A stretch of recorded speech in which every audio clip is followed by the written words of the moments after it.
तुम? जी, मैं। कहिए कैसी रही? अपनी यही तो खासियत है देवी जी की, एक ही झटके में असली को नकली और नकली को असली कर देते हैं। मगर मगर तुम मेरे कमरे में? जी हाँ, आपके कमरे में सोने आया हूँ। क्या?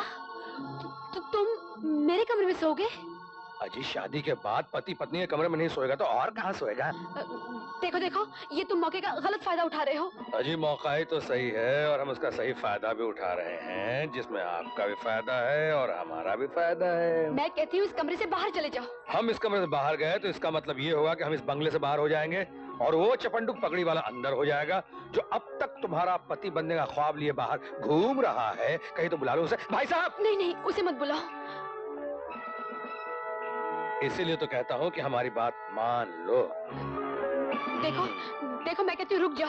हाय, आज की रात को रुकता है क्या? इतना खूबसूरत मकान, करोड़ों की जायदाद, हम इस घर के दामाद और तुम जैसे खूबसूरत पत्नी के साथ सुहाग रात। मैं कहती मुझे हाथ मत लगाना।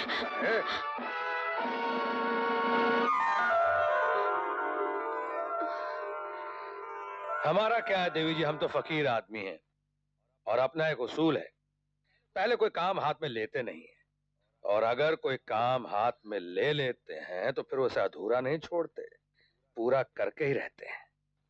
अगर हम इस कमरे से बाहर चले गए तो सारे का सारा भांडा फूट जाएगा देवी जी। हाँ, एक बात और सुन लीजिए, किसी से कहिएगा मत कि हम और आप अलग अलग सोते हैं। बात बाहर गई तो दूर तलक चली जाएगी और फिर बाप बेटा बैंड बाजा लेकर इस कमरे के अंदर आ जाएंगे। क्या समझी? नहीं समझी? शुभ रात्रि, नमस्कार।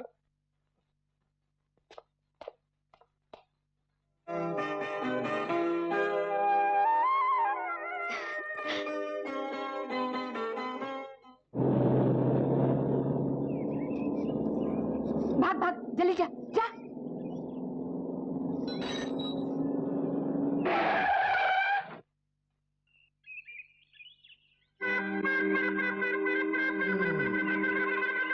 हाय हाय हाय हाय, मार डाला मेरे भाई को। अंधा है, नजर नहीं आता। हे भगवान, अब मेरा क्या होगा? लोगों, दौड़ो दौड़ो, कोई तो बचाओ। मुन्ना मुन्ना, आँख भी नहीं खोलता, बेहोश हो गया। सत्यानाश हो इन गाड़ी वालों का। इनको तो जेल होनी चाहिए, फांसी होनी चाहिए। पुलिस को बुलाओ। मुन्ना! अरे यहाँ कब तक खड़ी खड़ी चिल्लाती रहोगी? तुम तो जानती हो पुलिस हमेशा देर से आती है। क्यों भाई साहब, देर से आती है ना? हाँ, एक काम करते हैं, पहले इस बच्चे को पुलिस स्टेशन ले चलते हैं। हाय हाय, जालिम को कितना खून बह गया। ये। हाँ, तो मैं क्या कह रहा था, पहले पुलिस स्टेशन चलते हैं, क्योंकि अस्पताल भी वहां से नजदीक है। अस्पताल दाएं, पुलिस स्टेशन बाएं। पुलिस स्टेशन बाएं, अस्पताल दाएं। मालूम नहीं मैं क्या कर रहा हूँ। खैर, आ जाओ भाई। ठीक है, तुम लोग अपना अपना काम करो। फुटो। कमाल है, बड़ा ही सीरियस एक्सीडेंट है। पता नहीं इस बच्चे का क्या होगा। वाकई मैं पापी हूँ, गुनहगार हूँ, अंधा हूँ, मुझे गाड़ी चलानी आती ही नहीं। आओ बैठो गाड़ी में। साहब, आप बहुत अच्छे आदमी लगते हैं। आप कहाँ पुलिस के चक्रों में पड़ोगे? मैं अपने भाई का इलाज खुद करवा लूंगी। अच्छा। आप सिर्फ खर्चा दे दीजिए। खर्चा? हाँ।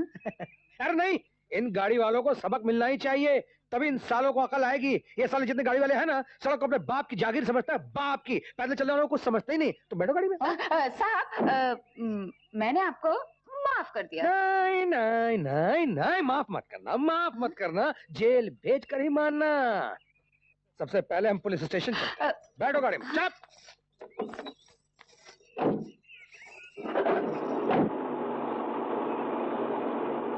अरे साहब, क्या पुलिस के लफड़े में पड़कर आप उन एक दूसरे का टाइम खराब करेंगे?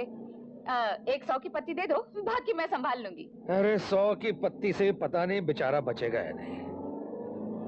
बहुत चोट लगी है। पुलिस स्टेशन के बाद सीधा हम अस्पताल जाएंगे।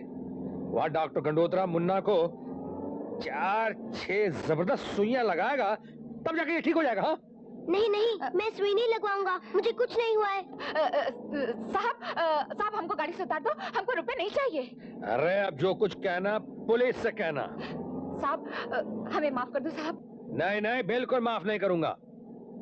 एक्सीडेंट का नाटक करके लोगों को उल्लू बनाती है, पब्लिक को धोखा देती है, हैं? 2-4 महीने जेल की चक्की पीसेगी, तब जाके ठीक हो जाएगी। साहब, कसम खाती हूँ, आप ऐसा काम कभी नहीं करूंगी। बस एक बार माफ कर दो। पक्का? एकदम पक्का साहब। ओके, चलो उतरो। चल उतर। एक बात कान खोलकर सुन लो नाटक कंपनी, दोबारा कभी भी रोड पर नाटक करते हुए मैंने देखा ना, तो मुझसे बुरा कोई नहीं होगा। समझ गई या नहीं समझी?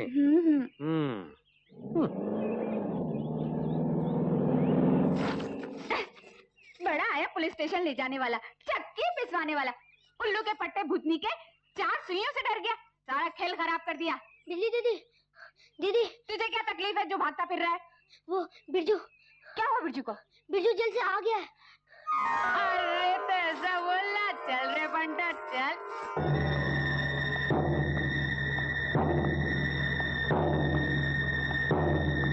नमस्कार। अबे ओ चटनी के, कहीं दिखा बिरजू? किधर है अपना बिरजू?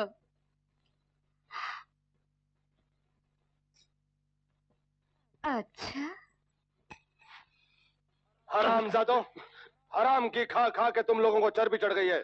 खाना पकाना आता नहीं और पगार के वक्त हुक्म के की तरह सामने खड़े हो जाते हो। जी वो अंडे वाला। और ऊपर से जबान चलाता है। हराम की खा खा के चर्बी चढ़ गई है। नौकर पे हाथ उठाने का हक तो इस घर के मालिक को भी नहीं। तुम कौन होते हो बीच में बकवास करने वाले? खामोश। तुम नहीं, आप। गोपाल जी। आपन कौन? मैनेजर साहब का बेटा। और आप कौन? मैनेजर साहब। और हम कौन? इस घर के दामाद। शाबाश, दामाद बड़ा या मैनेजर साहब? जी दामाद। हम खुश हुए, तखलिया तुम लोग जा सकते। सुन लिया मैनेजर साहब आपने, ये कोई राम भरोसे हिंदू होटल अनाथालय अनाथ आश्रम नहीं है जहां रोज रोज भिखारी को फोकट में खाना खिलाया जाए। आपकी ड्यूटी ऑफिस की कुर्सी पे है, घर के खाने की टेबल पे नहीं, समझे? बहुत हो गया। इतनी बेइज्जती तो कभी बड़े मालिक ने भी नहीं की थी। इस घर के बहुत पुराने वफादार हैं हम। बहुत नमक खाया इस घर का। जी हाँ, आजकल जो जितनी ज्यादा नमक खाता है उतनी ही ज्यादा नमक हरामी करता है।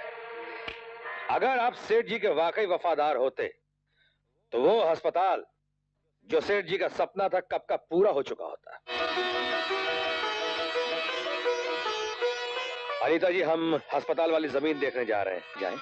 15 साल हो गए उस जगह को। वहाँ तो गुंडों ने अब शराब के अड्डे भी बना लिए हैं। वो लोग ठीक नहीं, वहाँ जाना खतरे से खाली नहीं है। खतरों से खेलने की तो हमें आदत हो चुकी है अनीता जी, और फिर यही देखने तो जा रहे हैं कि कितना बड़ा खतरा है। जवानी का नया नया जोश है विजय बाबू। तुम क्या समझते हो कि हम इतने सालों से हाथों पर हाथ रख के बैठे हैं? मेरी मानो, वहां जाना तुम्हारा ठीक नहीं है। अजी, आपके हिसाब किताब से तो मैनेजर साहब हमारा इस हवेली में भी रहना ठीक नहीं है ना? फिलहाल आप काम कीजिए, शाम को बिल्डिंग के कॉन्ट्रैक्टर और इंजीनियर से हमारी भेंट करवाई। Okay, it will be done. Done? क्या हो जाएगा। गीदड़ की जब मौत आती है तो वो शहर की तरफ भागता है। चाचा, तुम चुपचाप गाड़ी में बैठ जाओ। लेकिन चाचा, मैं जानता हूं तुम कहां जा रहे हो। मुझे कई सालों से इसी दिन का इंतजार था। हेलो होगा, मैं दुर्जन बोल रहा हूँ। नमस्ते माई बाप, कहिए क्या हुक्म है? समझ गए ना? आप बिल्कुल बेफिक्र रहिए, खातिरदारी में कोई कमी नहीं रहेगी।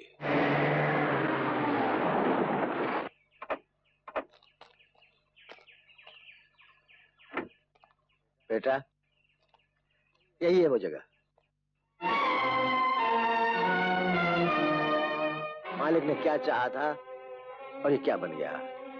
जहां अस्पताल बनना चाहिए था वहां अस्पताल ही बनेगा चाचा, आप फिक्र मत करो। कहने की जरूरत तो नहीं है बेटा, लेकिन जरा संभल के। चाचा, खुद संभल कर सबको संभाल लूंगा। आप यही खड़े रहो, आपको तमाशा दिखाता हूँ, फ्री शो बगैर टिकट के। आइए आइए दामाद बाबू। वाह, हमारे आने की खबर हमसे पहले ही। तब तो आपको ये भी मालूम होगा सरकार कि हम यहाँ किस लिए आए। नहीं साहेब, वो आप खुद ही बता दीजिए। शाबाश। बाहर एक बोर्ड हुआ करता था अस्पताल का, कभी देखा है उसे? बरसों पहले देखा था, पता नहीं अस्पताल बने या ना बने, बस यही सोचकर हमने ये दवा की दुकान खोल ली। दवा की दुकान? जी हाँ, दर्द दिल की दवा। गरीबों को इससे बड़ा फायदा है। होगा प्यारे, एक बात कान खोलकर तुम भी सुन लो। कल शाम तक ये दर्द दिल की दवा की दुकान यहां नहीं दिखनी चाहिए। हुजूर, कल किसने देखा है? इसे क्यों तकलीफ दे रहे हो भाई? मैं खुद ही बंद कर देता हूं।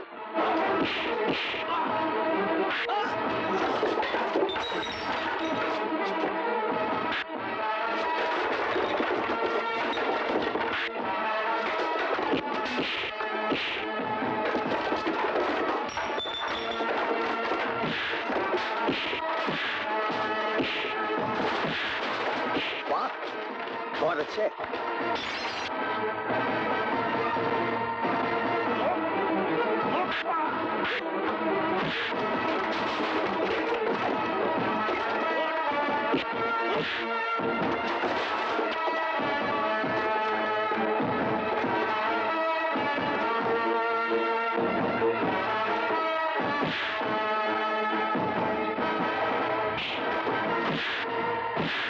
कल तक दुकान नहीं दिखनी चाहिए।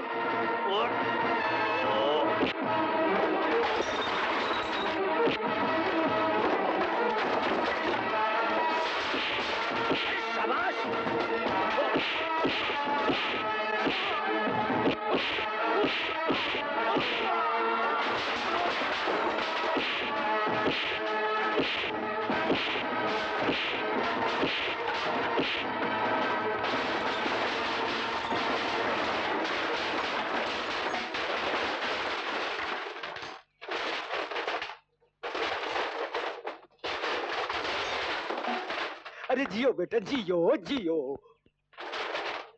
अपनी जिंदगी का एक उसूल है, पहली गलती माफ कर देता हूं और दूसरी गलती बर्दाश्त नहीं करता।